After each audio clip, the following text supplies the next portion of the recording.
On a chilly November night in 2025, history was written in the heart of New York City. As fireworks lit the skyline and crowds flooded the streets of Queens, a young man with a quiet smile stepped onto the stage in Brooklyn. His first words weren't about power or victory. They were about people.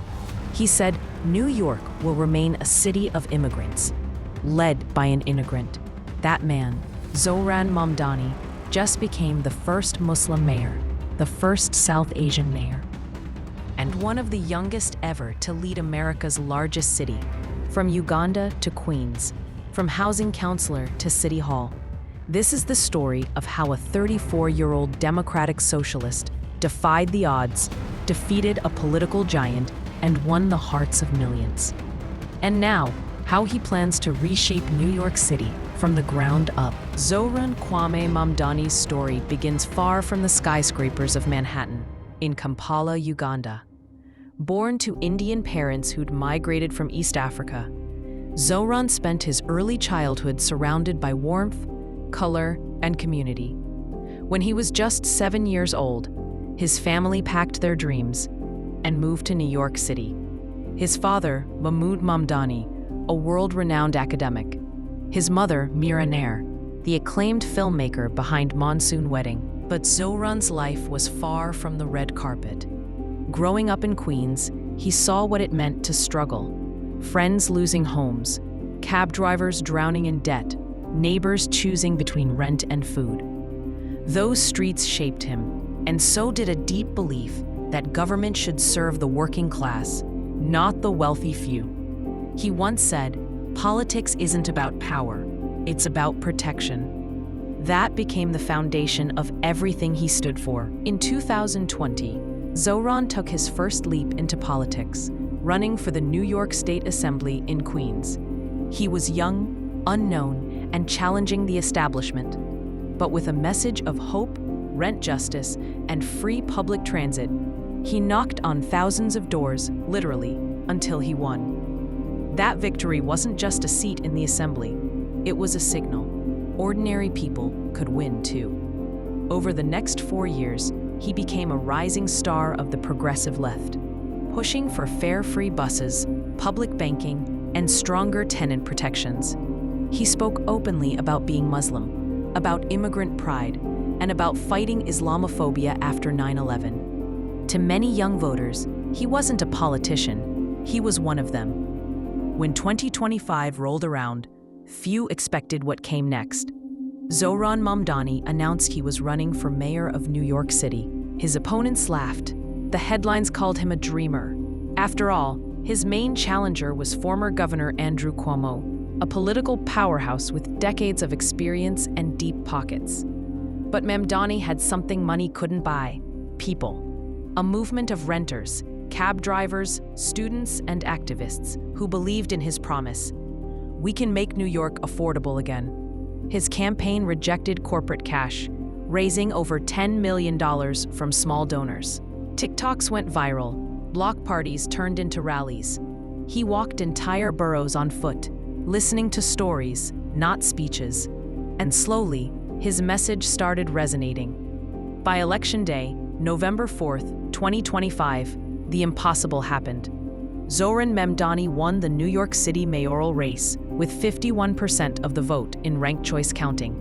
Cuomo, the old guard, fell, and New York woke up to a brand new chapter. That night, the energy was electric.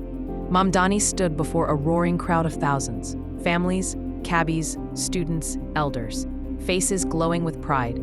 He began with humility, calling the moment a tryst with destiny, quoting India's first Prime Minister, Jawaharlal Nehru. He promised to freeze rents and fund schools, and then, looking straight into the camera, he addressed President Trump, saying, "So Donald Trump, since I know you're watching, I have 4 words for you.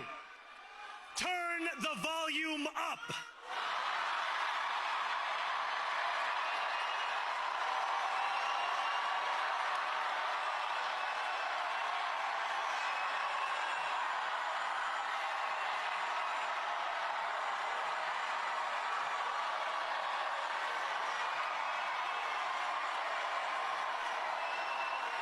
We will hold bad landlords to account because the Donald Trumps of our city have grown far too comfortable taking advantage of their tenants. We will put an end to the culture of corruption that has allowed billionaires like Trump to evade taxation and exploit tax breaks. We will stand alongside unions and expand labor protections because we know, just as Donald Trump does, that when working people have ironclad rights, the bosses who seek to extort them become very small indeed. New York will remain a city of immigrants, a city built by immigrants, powered by immigrants, and as of tonight, led by an immigrant. The crowd erupted. He ended his speech with an Arabic phrase, "Inshallah, we will build a city for all." In that moment, the Ugandan-born, Indian-American son of immigrants had become the voice of America's most iconic city. It wasn't just a political victory, it was cultural, generational, and global. In the days following his victory, New Yorkers poured into the streets in spontaneous celebration. Not just because Zohran Mamdani won, but because they felt seen by him. Crowds in Queens held up handmade signs reading, "Our Mayor, Our Voice," while social media lit up with comparisons calling him America's Lady Diana, a symbol of empathy, elegance, and fearless compassion for ordinary people. Much like Diana, Mamdani's charm lies not in power, but in connection. He hugs street vendors, listens to single mothers, and walks through immigrant neighborhoods without cameras, earning a kind of love rarely given to politicians. For many New Yorkers, he isn't just a mayor. He's a reminder that politics can still have a heart. So what does Mayor-elect Zohran Mamdani actually want for New York City? His vision, called A City for the Many, centers on three core pillars. 1. Affordability. A rent-free citywide for regulated apartments. City-run grocery stores in food deserts. Universal childcare and public healthcare access for all residents, regardless the status. 2. Equity and justice.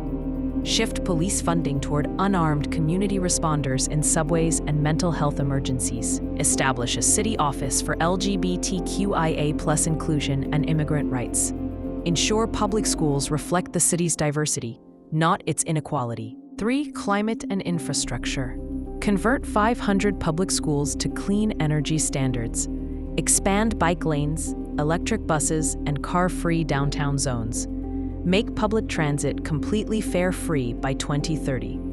He says, we can't keep building a city for the few, while millions can't afford to stay. To his supporters, he's the Bernie Sanders of City Hall, empathetic, principled, and unafraid.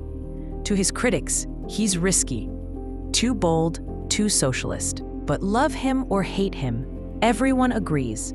He's transformed what's politically possible. In the city that never sleeps, Zohran Mamdani just woke something up. Hope.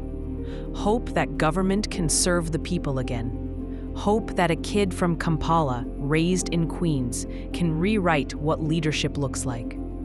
As he prepares to take office in January 2026, the question isn't just can he deliver? It's bigger than that. Can one man's vision of fairness and compassion truly reshape America's most iconic city? Because whether you agree with him or not, Zohran Mamdani has already changed history, and New York is never going to be the same again.